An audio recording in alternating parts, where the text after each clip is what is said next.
नमस्कार, आप देख रहे हैं लाइव इंडिया हर पल। मैं हूं आपके साथ रेखा मिश्रा। केंद्रीय मंत्री मनसुख मंडाविया ने छत्रपति शिवाजी महाराज की जयंती के मौके पर आयोजित जय शिवाजी जय भारत पदयात्रा में हिस्सा लिया। उन्होंने कहा, छत्रपति शिवाजी महाराज की जयंती के मौके पर महाराष्ट्र के सभी जिलों में वॉलंटियर्स पदयात्रा के द्वारा छत्रपति शिवाजी से प्रेरणा लेकर विकसित भारत की दिशा में आगे बढ़े हैं। बता दें कि आज छत्रपति शिवाजी महाराज की जयंती है और ऐसे में देश भर में उनकी जयंती के मौके पर नेता उन्हें नमन करते हुए याद कर रहे हैं। ऐसे में केंद्रीय मंत्री मनसुख मंडाविया ने भी छत्रपति शिवाजी महाराज की जयंती के मौके पर आयोजित जय शिवाजी जय भारत पदयात्रा में हिस्सा लिया और उन्हें श्रद्धांजलि अर्पित की। जब देश में आक्रांताओं का प्रभाव बढ़ रहा था, देश के स्वाभिमान पर ठेस पहुंची थी, वैसी स्थिति में छत्रपति शिवाजी महाराज ने स्वराज्य की स्थापना करी, स्वाभिमान के लिए लड़ाई लड़ी, देश के सम्मान को वापस दिलवाया।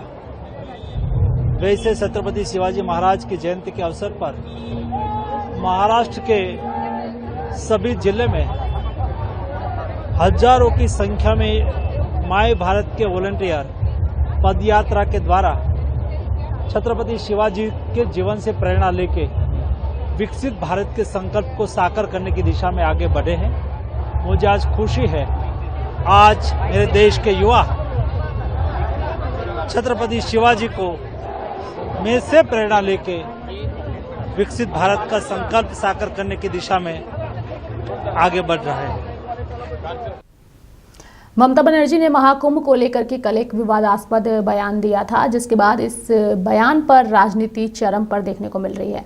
ऐसे में जहां सत्ता पक्ष के नेता ममता बनर्जी के बयान का विरोध प्रदर्शन करते और साथ ही उसे निंदनीय बता रहे हैं, वहीं अगर अखिलेश यादव की बात करें तो उन्होंने ममता बनर्जी के बयान को बिल्कुल सही ठहराया है। ये जो विपक्ष है हमारे देश का, ये लगातार सनातन पर प्रहार करने से बाज नहीं आता है, लेकिन सनातन इस वक्त पूरे उत्साह के साथ लोगों में जोश है। 55 करोड़ लोग इस देश के वहां पर अब तक स्नान कर चुके हैं।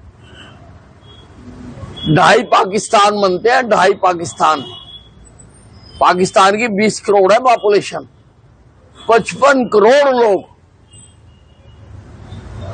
तो सनातन किस प्रकार से उभर रहा है देश में। इस बार 31 दिसंबर को पहली बार मैंने देखा कि कितनी बड़ी संख्या में लोग राम मंदिर के दर्शन करने के लिए, कितनी बड़ी संख्या में लोग वैष्णो देवी गए, कितनी बड़ी संख्या में लोग विश्वनाथ जी के दर्शन करने के उमड़ा है। अब सनातन उमड़ कर जो आ रहा है, तो विपक्षी पार्टियों की उससे नींद हराम हो रही है। ये ऐसा है, बहुत क्लियर है, मुख्यमंत्री जी को कोई लेना देना नहीं भाषा से और तरक्की से। अगर रिकॉर्ड देखोगे तो लाखों लाख प्राइमरी स्कूल बंद हुए हैं, 11 लाख प्राइमरी स्कूल बंद हुए हैं। आपके इंटरमीडिएट स्कूल कितने खुले हैं, या आज के समय पे जो पढ़ाई है, चाहे वो पॉलिटेक्निक, ITI, इंजीनियरिंग, सरकार कितना ध्यान दे रही है। एजुकेशन की गुणवत्ता कैसे बेहतर हो, समय समय पे रिपोर्ट्स आई हैं, उस पर सरकार कितना काम कर रही है। सरकार को ये सोचना चाहिए कि 11 लाख प्राइमरी स्कूल जहां बंद हुए हैं, सबसे ज्यादा यूपी में बंद हुए हैं, और सबसे प्रेस्टिजियस दिल्ली का स्कूल एक था संस्कृति, IAS एसोसिएशन के लोग चलाते थे। लखनऊ में समाजवादी सरकार में संस्कृति स्कूल बनाया गया, लेकिन मुख्यमंत्री जी को संस्कृत से चिढ़ थी या संस्कृति स्कूल से चिढ़ थी? नहीं, ममता बनर्जी जी ने देखिए, ममता बनर्जी जी ने जो कहा है वेस्ट बंगाल की मुख्यमंत्री ने, ठीक ही कहा है, उनके लोगों की भी जान गई है। और एक बहुत बड़े अंग्रेजी प्रतिष्ठित अखबार ने भी ये बात कही थी कि बंगाल के लोग जिनकी जान गई उनका नाम सूची में नहीं है। तो बड़ी संख्या में लोगों की जान गई है जो बंगाल या और प्रदेशों से आए थे। एफआईआर भी नहीं दर्ज हो रही है। ये महाकुंभ किस लिए कराया गया था? ये श्रद्धालु लोग थे जो सदियों से आते रहे हैं। वहां पर पौराणिक समय से ये कुंभ चल रहा है। इंतजाम करने की जिम्मेदारी किसकी थी? जब मुख्यमंत्री जी ने ये कहा कि 100 करोड़ लोगों का हमें इंतजाम है, तो लोगों को भरोसा बढ़ गया। जब उन्होंने सेलिब्रिटीज को और बिग बिग पर्सनालिटीज को लिफाफा दिया और उन्हें निमंत्रण दिया, तो लोगों का और भरोसा बढ़ा कि वहां पर इंतजाम बहुत अच्छे होंगे। लेकिन इंतजाम अच्छे नहीं थे। लोगों के साथ खिलवाड़ हुई, उनकी भावना के साथ खिलवाड़ हुई, उनके इमोशन का फायदा भारतीय जनता पार्टी उठा रही है। जो ममता बनर्जी जी ने कहा वो ठीक कहा है कि लोगों की जान गई है, और जान इतनी गई है कि सरकार नहीं बता पा रही है। अभी तक की सबसे ज्यादा लोग खोए इसी कुंभ में है, जान गई इसी कुंभ में, लोग बीमार हुए इसी कुंभ में, लोगों को सड़कों पर रातों रात सोना पड़ा इसी कुंभ में। इसका सवाल का जवाब क्या है भारतीय जनता पार्टी के पास? आप लोग की बातें उठा रही हैं, इसी वजह से क्या एफआईआर का दौर जारी है? अरे इनसे कहो और एफआईआर लिखाएं। पश्चिम बंगाल की मुख्यमंत्री ममता बनर्जी द्वारा जो बहुत निम्न स्तरीय भाषा उपयोग की गई, महाकुंभ ये बहुत आस्था, श्रद्धा और विश्वास का कुंभ होता है। ऐसे में घटनाओं के आधार पर अपनी भावनाओं का व्यक्त करना अर्थात हिंदू धर्म का अपमान करना है। उनका ये कहना कि ये मृत्यु कुंभ है, ये उनकी मानसिकता बताता है। जनता इसी कारण से इन दलों के प्रति विश्वास अपना खोती जा रही है। मैं उम्मीद करूंगा कि आने वाले समय में और जनता इनको सबक सिखाए, और अभी भी समय है इनको अपने कहे से हिंदू धर्म के प्रति, पता नहीं क्यों कांग्रेस और इनके साथ वालों को आपत्तियां होती है। परमात्मा इनको सद्बुद्धि दे और ये माफी मांगे। बढ़ेंगे आगे और बात करेंगे महाकुंभ प्रयागराज की, जहां पर लगातार लोगों के पहुंचने का सिलसिला जारी है। इस बीच झारखंड बीजेपी के प्रदेश अध्यक्ष बाबूलाल मरांडी और साथ ही केंद्रीय मंत्री जीतन राम मांझी भी प्रयागराज पहुंचे हैं और दोनों ही नेताओं ने अपने अनुभव को प्रयागराज में साझा किया। देखिए, प्राउड तो वहां से भी लग रहा था, लेकिन यहाँ आने के बाद जो आनंद मिला, मैं उसको शब्दों में बयान नहीं कर सकता। इतना अद्भुत आनंद, सुकून जिसको कह सकते हैं, और वास्तव में देश की एकता का अगर कोई उदाहरण है तो वो प्रयाग का ये महाकुंभ है।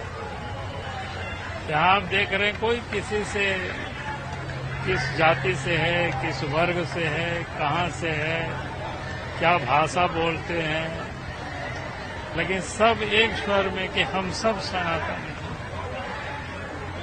और लोग सब डुबकी लगा रहे, आनंद से लगा रहे। सब देख रहे होंगे, एकदम गरीब से गरीब, बच्चे, बाल, वृद्ध, जवान। और उसमें भी जो मैंने देख रहा हूं कि अधिकांश नौजवान लोग भाग ले रहे हैं, आ रहे हैं। यानी भारत की एकता का अभ्युदय जिसको कहते हैं, फिर से ये देख रहे हैं। व्यवस्था बिल्कुल बहुत ही अच्छी है। सर, आप कुंभ में काम करने आए, वहाँ कुंभ में क्या करें? देखिए, भारत आस्था का देश है, संस्कृति के लिए प्रसिद्ध है। अपने संस्कृति और आस्था के चलते ये विश्व गुरु कहलाता था, और आस्था में कहीं न कहीं खलल होते नजर आती है आज के कुछ लोगों के द्वारा। वैसी परिस्थिति में ये संगम पर स्नान करके, संगम पर करोड़ों लोग जुट करके आस्था को दिखलाते हैं, और दिखला करके भारत की संस्कृति को अक्षुण्ण रखने का एक प्रण लेते हैं। आ करके हमको बहुत अच्छा लगा। देखा, कोई संख्या का शुमार नहीं है, अनगिनत है। कोई कुछ कहें, कोई कुछ कहें, लेकिन मैं कहता हूं कि अनगिनत की संख्या में लोग आए हैं, और सब आस्था के चलते आए हैं। सनातन धर्म हमारा रहा है ऐसा धर्म जहाँ किसी प्रकार का भेदभाव नहीं रहा। कालांतर में आकर के मनुवादियों ने कुछ अपनी अपनी बातें कर दी है, लेकिन सनातन हमारा कभी नहीं कहा कि किसी से कोई विभेद करना चाहिए। संत रैदास जी ने भी कह दिया था, जात पात पूछे नहीं कोई, हरि के भजय तो हरि को होई। हम समझते हैं वैसे संत शिरोमणियों के बात को और सनातन धर्म को अक्षुण्ण करने के लिए करोड़ों करोड़ यहाँ पर गंगा में डुबकी लगा करके अपने मन वचन कर्म से मानवता की सेवा करने के लिए, भारत का कल्याण करने के लिए यहाँ पर आए हैं। हम भी आए हैं तो यही सोच करके आए हैं कि भगवान सनातन धर्म को अक्षुण्ण रखे और लोगों को सद्बुद्धि दे कि जैसे पहले लोग रहते थे कि किसी प्रकार का कोई विभेद नहीं होता था, वही वातावरण पैदा हो। और दूसरी बात, हम उत्तर प्रदेश के योगी सरकार को हम बहुत बहुत प्रशंसा करते हैं कि आज इतनी बड़ी भीड़, इतने बड़ा इंतजाम शायद संसार में ऐसा कभी नहीं हुआ होगा, जहां 60 करोड़ के आसपास लोग आए होंगे और कुछ अपवाद छोड़ करके शांतिपूर्वक एक काम संपन्न हो रहा है। एक काबिल तारीफ है और नरेंद्र भाई मोदी जी के निर्देशन में ये सारी बातें हो रही है। तो मैं समझता हूं कि ये भी एक उदाहरण योग्य है संसार में कि कैसे मैनेज किया जाता है। और इसमें सही बात है कि सनातनी लोग जो यहाँ आए हैं मन वचन कर्म से शांति पूर्वक रहते हैं। उसका एक उदाहरण ये भी है कि अगर करोड़ों करोड़ एक जगह हो रहे हैं और कहीं किसी प्रकार की बात नहीं हो रही है तो ये भी काबिल तारीफ है। कुछ घटनाएं घटी हैं जिसके चलते लोग प्रशासन को, रेलवे को उत्तरदायित्व समझते हैं। मैं समझता हूँ उनका कोई दोष नहीं है। हम मनुष्य में आपाधापी की जो प्रवृत्ति होती है, हम एक दूसरे को सह अस्तित्व से सोचते नहीं हैं। हम आगे तो हम आगे के क्रम में कुछ ऐसी बातें घट जाती है। आज हम गाड़ी से भी आ रहे थे तो हम देख रहे थे कि बल्लात कुछ मोटरसाइकिल वाले पार हो जा रहे हैं, कुछ ऑटो वाले पार हो जा रहे हैं, कुछ आदमी पार हो रहे हैं। अगर गाड़ी कंट्रोल न करे तो शायद एक्सीडेंट हो सकती थी। मेरा कहने का मतलब, अपने संयम को जो खोते हैं तो कुछ घटनाएं घट जाती है। इसमें प्रशासन का कोई दोष नहीं है। हम पुनः योगी सरकार को और भारत सरकार के नरेंद्र भाई मोदी जी को इन सब प्रबंध के लिए प्रशंसा करते हैं और संसार के लोगों को कहना चाहते हैं कि आप हिंदुस्तान के सनातन धर्म से सीख लो कि कैसे एक साथ करोड़ों करोड़ आदमी रह सकते हैं, जा सकते हैं, आपस में बात कर सकते हैं।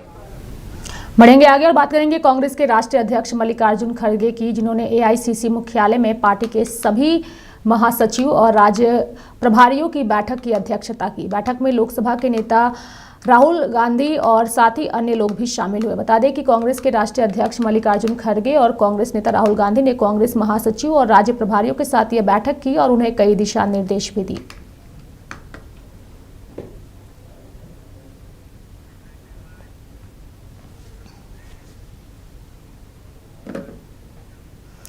दिल्ली में जब से अरविंद केजरीवाल की सरकार गई है तब से वो लगातार बीजेपी नेताओं के निशाने पर हैं और अरविंद केजरीवाल की सरकार जाने के लिए सिर्फ और सिर्फ उन्हें ही जिम्मेदार ठहरा रही है। और बीजेपी ये कहती हर जगह पर नजर आ रही है कि जनता ने अरविंद केजरीवाल को सबक सिखाया है। एक बार फिर से दिल्ली के मुख्यमंत्री पद के चेहरे पर केंद्रीय मंत्री जो है शोभा करंदलाजे ने जो है इस पर अपनी प्रतिक्रिया दी है। दरअसल अगर हम शोभा जी की बात करें तो शोभा करंदलाजे, इनका नाम काफ़ी ज़्यादा चर्चा में है और मुख्यमंत्री की रेस में फिलहाल वो हैं और उन्होंने केजरीवाल पर हमला बोला है। बहुत अच्छा लगा। 27 इयर्स के बाद दिल्ली में बीजेपी का सरकार आई। दिल्ली में हर बार झगड़ चल रहा था। केजरीवाल एक बोलते थे, केंद्र सरकार को गुस्सा करते थे, वही सिद्धरामैया जैसे केंद्र सरकार कैसे दिखाते थे एंड कुछ नहीं हो रहा था। अभी लोगों ने समझ सिखाया, लोगों ने बीजेपी को लाया।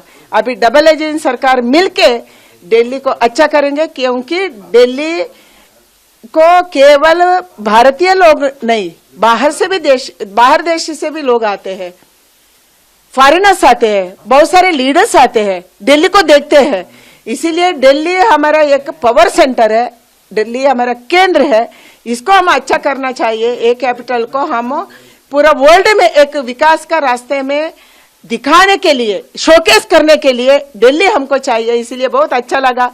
कोई भी सीएम हो, बीजेपी का सीएम है, इसीलिए बहुत अच्छा लगा। लेकिन मैम एक सवाल ये भी है, आम आदमी कौन है यही पता नहीं, जगह भी रेडी हो गई है इस तरीके। आप केजरीवाल जी, आप दिल्ली को रूल किया, अभी लोग आपको घर में बिठाया, आप घर में बैठिए एंड टीवी में देखिए हमारा सीएम का शपथ ग्रहण। नहीं तो अच्छा आदमी, तो अच्छा मन है तो आप जरूर आइए, बट कौन ग्रूम है वो ग्रूम को एमएलए सिलेक्ट करेंगे एंड उसको माला पहनाएंगे।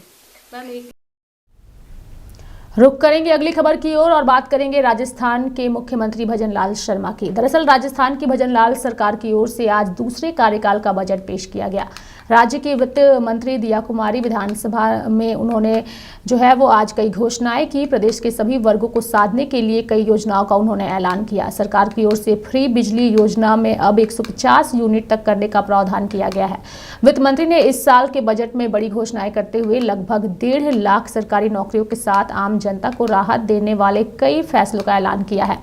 आम आदमी को राहत देने के लिए प्रदेश सरकार का कहना है कि अब जनता को 150 यूनिट तक फ्री बिजली मिलेगी, जो पिछली सरकार में 100 यूनिट थी।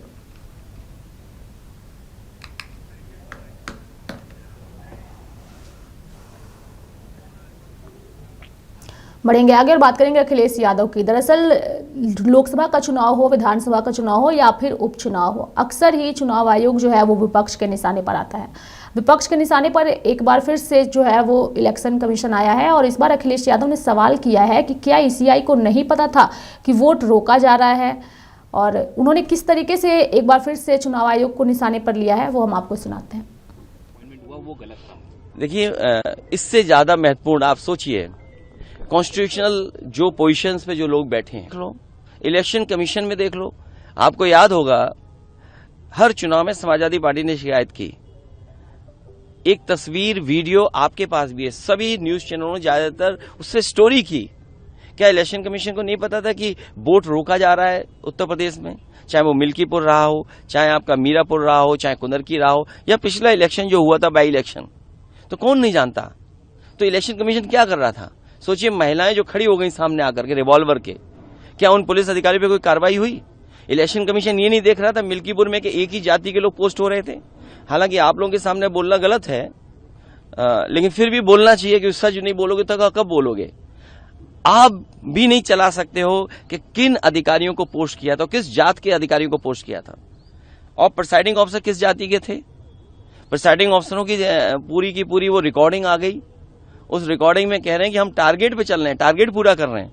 इलेक्शन कमीशन क्या कर रहा था अगर टारगेट पूरा प्रिसाइडिंग ऑफिसर कर रहे हैं? फिर लोकतंत्र बचा कि अगर प्रिसाइडिंग ऑफिसर वोट डालने लगे, अधिकारी वोट डालने लगे, तो क्या चुनाव बचा है? इसलिए चुनाव आयोग हो, चाहे आपके इस तरह के स्पीकर की जो खुशी थी कल जो देखने को मिली, या फिर जो अपॉइंटमेंट्स हो रहे हैं, सब वो कर रहे जा रहे हैं जिससे कि संविधान की धज्जियां उड़ सकें, लोकतंत्र को कमजोर किया जा सके। तो मेरे साथ फिलहाल अभी के लिए इस बुलेटिन में इतना ही। आप देखते रहिए लाइव इंडिया हर पल। नमस्कार।